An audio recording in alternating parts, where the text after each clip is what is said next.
Salut à vous, bienvenue dans cette nouvelle vidéo d'Eco Trainings. Moi c'est Nasser Mouchili et dans cette vidéo je vais vous montrer comment modéliser un DALO à partir d'un projet réel. Concrètement, je vais vous montrer comment vous servir des données de votre logiciel de projection.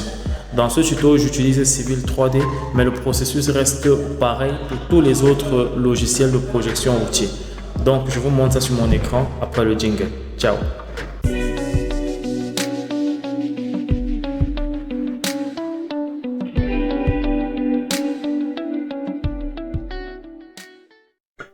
Alors, nous allons dans cette vidéo voir comment importer des données d'AutoCAD Civil 3D ou bien de votre logiciel de projection routier à Cype dans le module .4 pour voir du moins modéliser le DALO comme ça s'affiche sur le terrain et le dimensionner par la suite. Ok, donc pour cela, nous allons créer un ouvrage vide, nouvel ouvrage sans choisir d'assistant. Accepter. Nous allons définir nos matériaux. Nous allons définir les matériaux avec l'environnement de notre projet.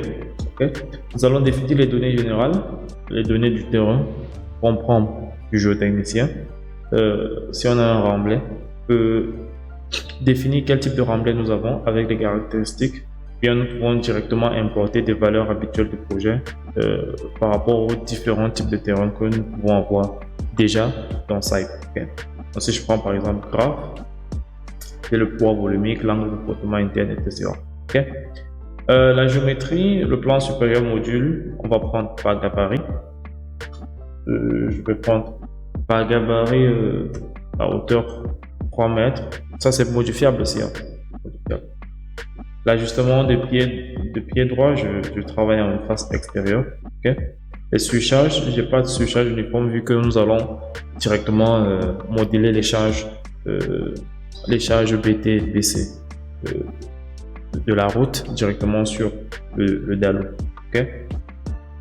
La surcharge uniforme inférieure, pas de surcharge uniforme inférieure non plus, mais j'ai une charge hydraulique que je vais définir par la hauteur du tirant doigt. Je vais le laisser à 2 mètres. Paramètre béton armé, c'est bon, il n'y a pas de souci. Je vais mettre du plus gros gradient, accepté. Ok. Et là, on arrive sur cette fenêtre qui est totalement vide, différent des fenêtres que nous avons rencontrées déjà, les fenêtres des assistants. Lorsqu'on avait terminé avec les assistants, directement était modélisé le DALO que nous avons avec les informations que nous avons proposé au logiciel avec les informations que nous avons insérées dans les différents assistants. Ok. Alors, pour modéliser à partir d'un ouvrage vide, on a besoin d'un calque. Et pour cela, on va venir prendre le calque d'ici, cliquer sur plus. Je vais choisir mon fichier DWG, implantation OH1, OH2, accepter. Et puis là, j'ai mon tracé routier. D'accord? Puis je vais simplement venir sélectionner la zone qui m'importe. Et là, agrandir un petit peu. Agrandir encore dans la zone. J'ai mon DALO qui est là. C'est ce DALO que je vais importer dans Cype et je vais modéliser les pieds droits par rapport à ce qui devrait se trouver sur le site. Je tiens à rappeler ici que l'analyse structurelle d'un DALO se fait après analyse hydraulique. C'est l'analyse hydraulique qui vous donne les sections et après cela, vous avez les points de l'hydraulicien qui vous dit où placer votre DALO. Et ensuite, vous avez l'analyse géotechnique des points bas qui vous donne déjà les modules de réaction, la contrainte admissible, etc. Donc, nous, on va simplement venir dimensionner le DALO avec les dimensions que nous a déjà fourni l'hydraulicien. Donc, pour cela, je vais prendre dans le calque DWG et je vais premièrement changer l'origine des coordonnées. Je vais changer l'origine des coordonnées et puis je vais le placer, disons, là. Là c'est bon. Ouais, disons là. Je vais le placer, il faut zoomer, puis je vais venir le placer. Voilà. D'accord? Et ensuite, je vais ajuster l'échelle du plan. Alors, je reviens dans AutoCAD. Je travaille avec Civil 3D. Je reviens avec Civil 3D. Puis, je vais simplement mesurer, prendre une dimension connue. Par exemple, extérieur là. Extérieur ici. 2,4 mètres. Je sais pas si vous voyez. 2,4 mètres. D'accord? Cancel. Je reviens dans sur Site et je vais ajuster l'échelle. N'hésitez pas à activer les captures si vous en avez besoin. Accepter. Et je vais prendre de l'extérieur là. Ok. À cet extérieur. Et cet extérieur là. Puis je veux dire, c'est 2,4 mètres. Accepter. Directement, mon échelle est ajustée. L'échelle de site est ajustée à l'échelle de mon. En fait, l'échelle de mon plan est ajustée à l'échelle de site. Okay? Et c'est bon. Après cela, je vais, pour ne pas avoir tout le dessin sur mon calque, je vais sélectionner une partie visible. Une partie visible de ce que je souhaite voir sur mon espace de travail de site. Donc, il va juste afficher le DALO, cette partie visible là, et je viens, j'accepte. D'accord? Et directement, vous voyez que ça change. Et ce n'est que la partie visible qui s'affiche avec l'échelle qui est désormais à l'échelle de Site. Donc, je vais accepter. Ça s'affiche directement sur mon espace de travail. Okay? Je tiens à rappeler que par défaut, c'est pas coché, hein, donc il faut cocher. Okay? N'oubliez pas de cocher. Accepter. Et là, je vais commencer avec la modélisation. Vous vous rappelez, dans Ouvrage données générales, j'ai dit au logiciel que je vais ajuster mes pieds droits aux faces extérieures. Donc, je commence avec le point pied droit gauche. Ok? Pied droit gauche. Je vais donc venir là. N'hésitez pas à activer les captures. Okay.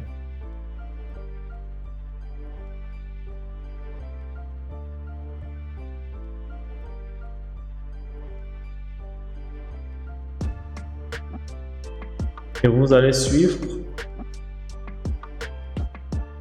À chaque fois que vous allez vous arrêter, c'est un module qui est créé. Donc, vous pouvez soit vous arrêter, par exemple là, pour faire un module, ou bien aller jusqu'au fond pour en faire juste un grand module.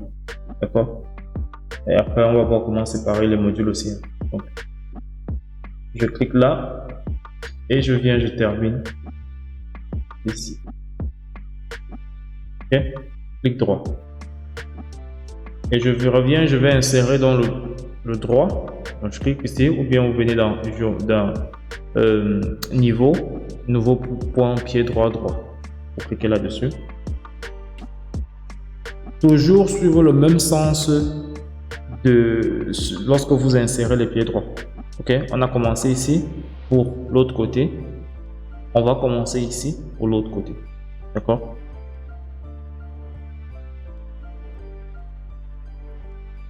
Et ce sens définit la sortie du DALO. Donc je clique là. Ok, faut pas hésiter de zoomer. Puis là, et je viens jusqu'ici. Clique là. Et je termine là, clic droit. D'accord? Lorsque ça se fait, je peux enlever temporairement mon calque. Et puis j'ai l'ossature de mon DALO. Je vais maintenant venir créer des joints. Et je vais ajouter un marquage qui va quitter d'un point à l'autre. D'accord? Et qui va définir les limites de mon module. Donc je vais cliquer là. Et puis je vais venir cliquer encore ici. Exactement. Donc le DALO il est défini. Vous allez vous voyez, j'ai directement tout ce qui est coté 2,39. Bon, à quelques centimes près, 2,4. Ça veut dire qu'il y a eu souci lorsque je modélisais là. Mais c'est pour vos projets, vous allez être un peu plus pointu. Ok? Quand la modélisation elle est faite, je peux aller en 3D. Vous voyez, c'est modélisé. D'accord? Maintenant, ce qu'on va faire, c'est qu'on va définir une pente par rapport à ce qu'on a sur notre projet. Ça, c'est notre DALO 1. DALO 1, le voici. Vous voyez qu'il y a une pente d'1%. On a le Z ici là à 780,54. Z ici là à 780,32. Donc il y a une différence de cote de 54 moins 32, ce qui font 22 centimes. Ok. Donc je vais venir sur Site et je veux définir donc les codes de niveau. Les codes de niveau parce que, ok, c'est important, parce que j'ai défini mon plan supérieur module par gabarit et non par épaisseur de terre. Ça voudrait dire que je vais dessiner un peu. Ça voudrait dire que le plan supérieur, c'est-à-dire que mon tablier de mon DALO, va rester parallèle au plan inférieur de ma chaussée. Et que je change de couleur. On va se dire que le rouge, c'est ma chaussée. Ok. Et puis je change de couleur pour afficher le bleu, disons, comme plan supérieur de ma chaussée de roulement. Ok. Je dessine avec la souris, donc c'est pas totalement droit, mais dans votre cerveau c'est droit. Ok. Donc parce que j'ai choisi par gabarit et non par épaisseur de terre, le vert, c'est-à-dire le plan supérieur de mon tablier va être toujours parallèle au plan inférieur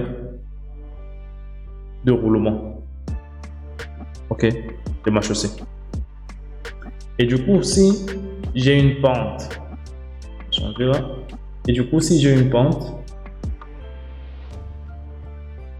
de 1%, si j'aurai aussi une pente de 1% ici. Mais cela n'affecte pas le plan supérieur. Ça n'affecte pas le plan supérieur.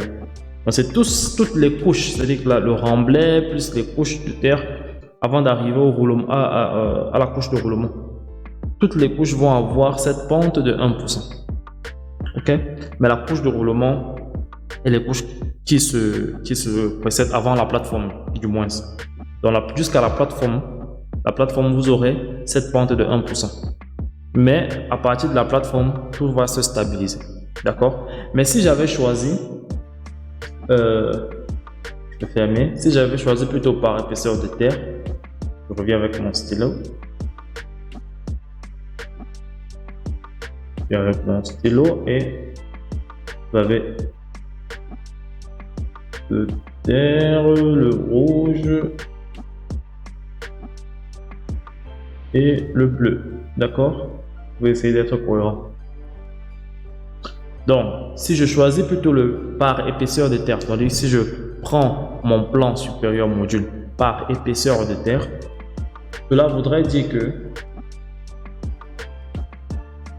mon tablier va être parallèle plutôt à cette couche, la couche supérieure de roulement. Du coup, si j'ai une pente ici, je vais avoir une pente ici. D'accord? Je vais avoir une pente ici. Okay? C'est pour ça que c'est important de savoir ce que vous choisissez. C'est important de savoir par rapport à votre projet. Ça peut être intéressant pour d'autres projets, mais pour d'autres, ça peut être chaotique. D'accord? Donc, je reviens, je vais choisir par gabarit. Je vais fermer ça.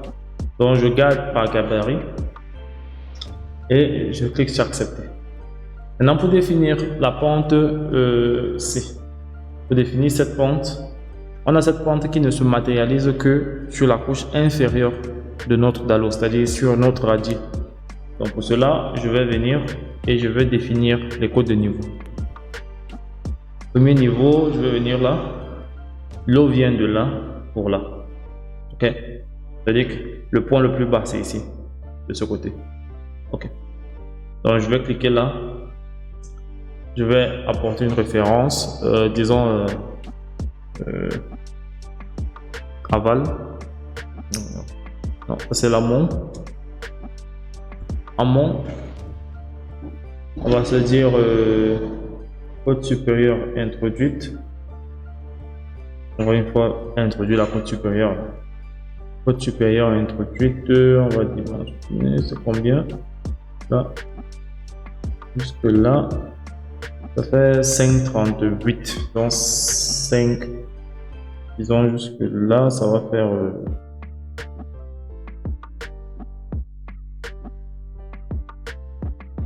5,60. D'accord? Donc on va se dire côte supérieure 5,60. Côte inférieure, je garde à 0,0. D'accord? Garde à 0,0. Accepter. Ça c'est l'amont. Amont côté droit. Là, on va dire amont côté droit. D'accord? Et puis on va ajouter notre code de niveau. Amont